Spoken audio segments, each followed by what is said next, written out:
just driving along and listening to the radio and thinking about experiencing how much I liked it, how much I liked driving and listening to the radio, and how listening to the radio is one of life's little pleasures that you can enjoy just by itself, kind of like it has its means and end all in and of itself. Like smoking kind of. Smoking is a little bit more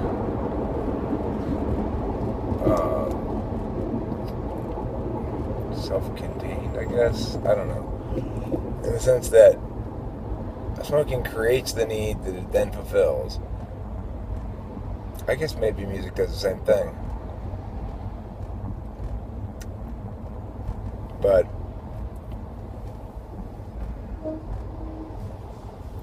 listening to the radio in the car is different than just listening to music. Listening to the radio, you get random stuff that you don't know what you're going to get. Some that you like, some that you don't. Sometimes listening to radio is good because what's on the radio is good. And sometimes it's not so good because what's on the radio is not so good. It's also got an SI component to it. It's not just FI. That's the whole point of this, is that must be FI. That must be what it's like to be an FI user, FI dom or something, is to go through life continually aware of your relationship to your experience in the moment. Like,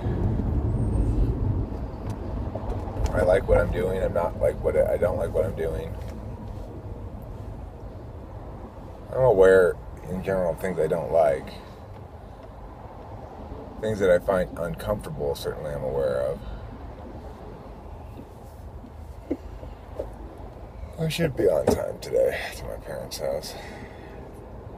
Even though I'm stuck in traffic at the moment, I've got half an hour till I need to be there. I had a good time working with these new clients last night. However, I've learned that they are competing for kudos, the evil empire, my former employer. So,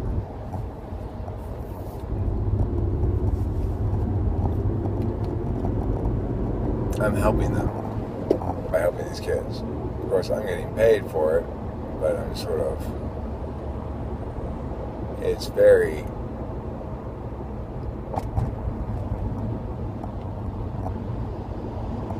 oppositional to justice or something. I don't know. It's like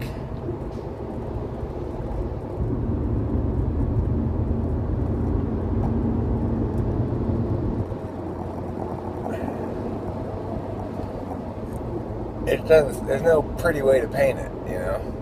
I feel a bit like a whore. Whoring out my cherished positions or something for $500 a month. Pretty good money though for 8 hours a month.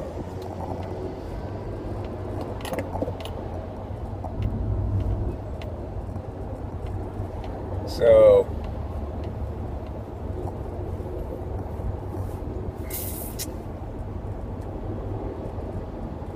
whatever, I need the money. I don't care. I'm not really that consumed with my vengeance as I once was. Yeah, that bitch needs to go down in some regard, but whatever, I don't give a fuck. I got other things to worry about. I feel like, somewhat like my ontological constipation has passed. I've had an ontological bowel movement. I need to remake that ontological constipation video when I get home, maybe. And I want to have sexual intercourse with Kimberly. boy, she's a handful.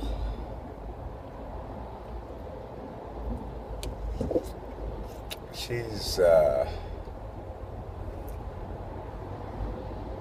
says some hurtful shit in general. And this morning's instance, it was like I was trying to initiate sex, and she just was like, that's not a normal way to get sex or ask somebody for sex or something like that. I was just like, God damn it, woman. You're fucking...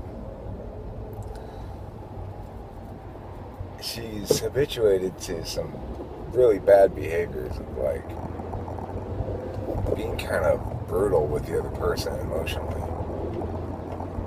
Is finding things to be brutal with in general. And I'm pretty thick-skinned and pretty... My self-esteem, self-image and stuff like that are pretty stout. I'm not subject to a lot of internalization of bad narratives, but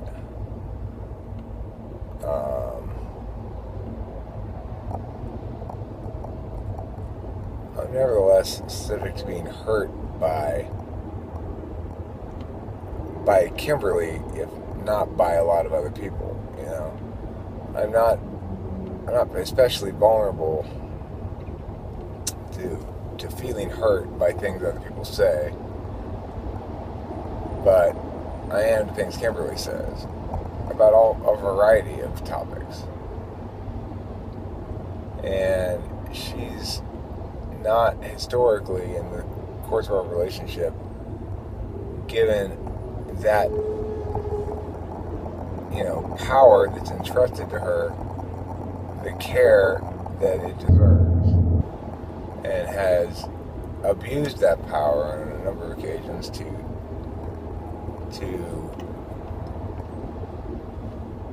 willfully cause me emotional harm without any kind of cause, except petulance or just general spitefulness or something. So that's something I've had to have a couple of serious conversations with her about, and I think we're making some progress here, but it's a challenge for me. Fundamentally, she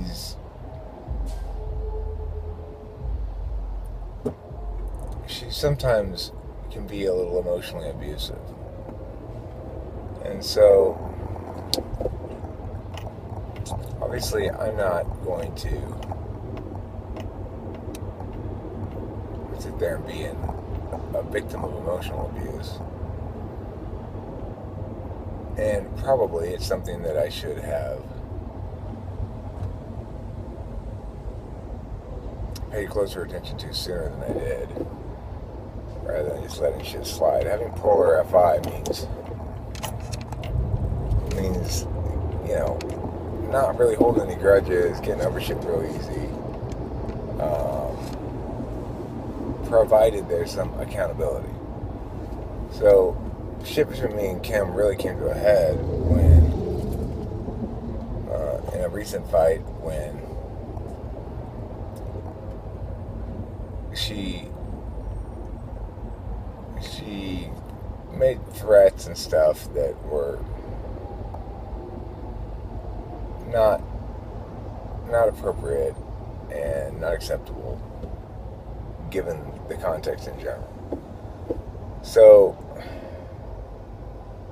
she has a history of threatening to break up with me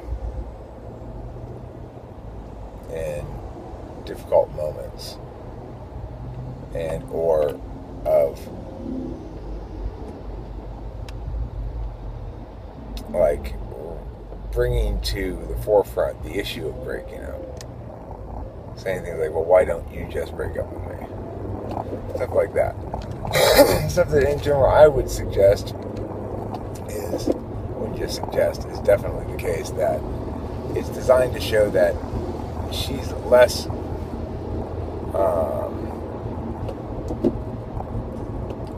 invested in some regard in the relationship, that she can take it or leave it, quote unquote.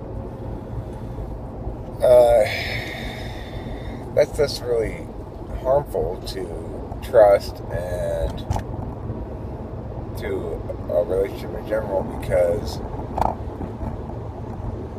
you know, obviously you need your partner to be able to put in some work when work needs to be put in, and to endure some challenges without running for the hills at the first sign of trouble.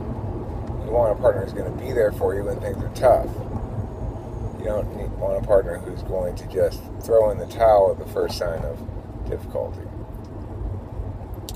So the thing is, Kim can be very subject to her emotions, and when she's feeling strongly about something,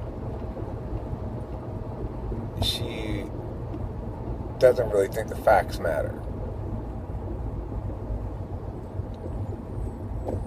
One thing that's helped me to get through to her about stuff is to say, Kim, you and I both feel very strongly about this. We both feel strongly, but only one of us has the facts on their side. And that's the problem here, is that you do feel strongly, I know, but what I'm talking about is a factual thing that happened that you need to address. And the reason you should agree with me is because the facts agree with me. Anyhow,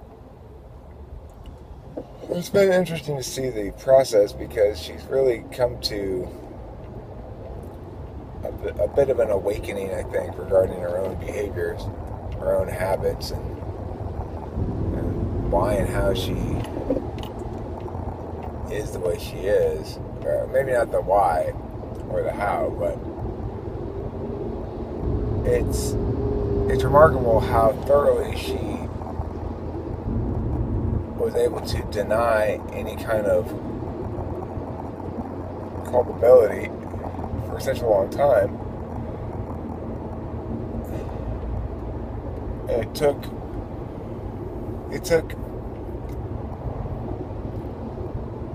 a couple of conversations in which she just didn't have any way to answer, where I really had her pinned down, and she had to accept some things. She had to accept that she was being really negative for no good reason. She had to accept that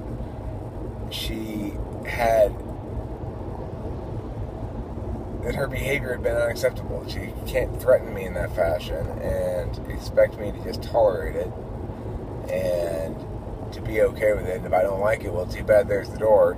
We can't play that game and expect me to be committed to the relationship.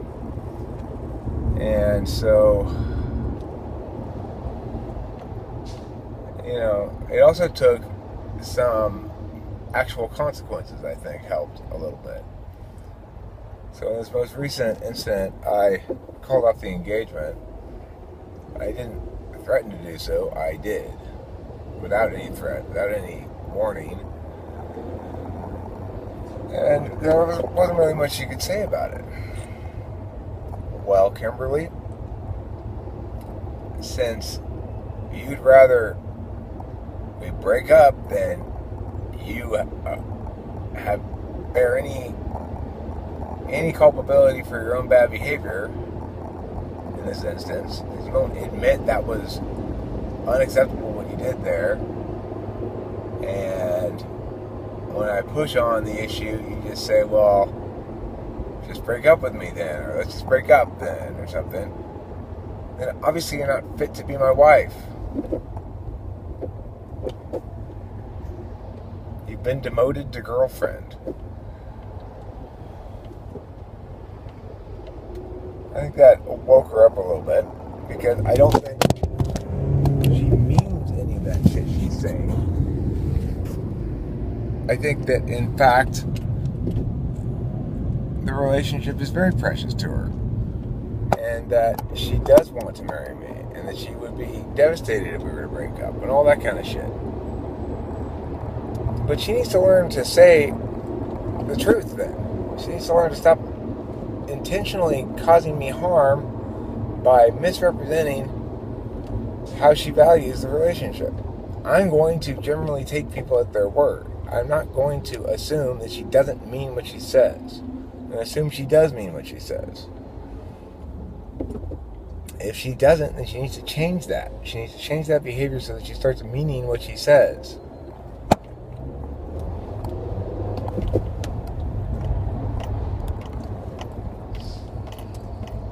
Feeling strongly is not an adequate justification for using language in unethical and hurtful ways and counterproductive ways.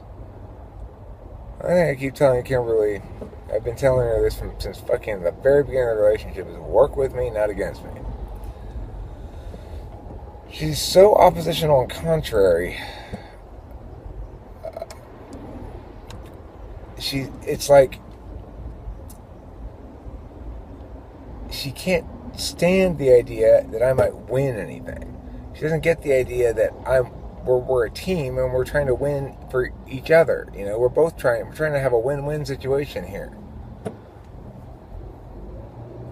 Anytime there's a dispute, she goes into straight up oppositional mode.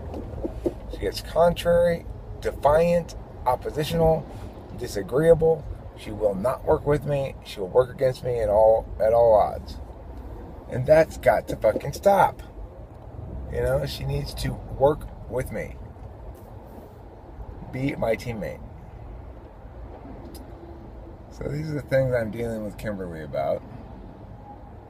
And it's frustrating, but I'm making some progress.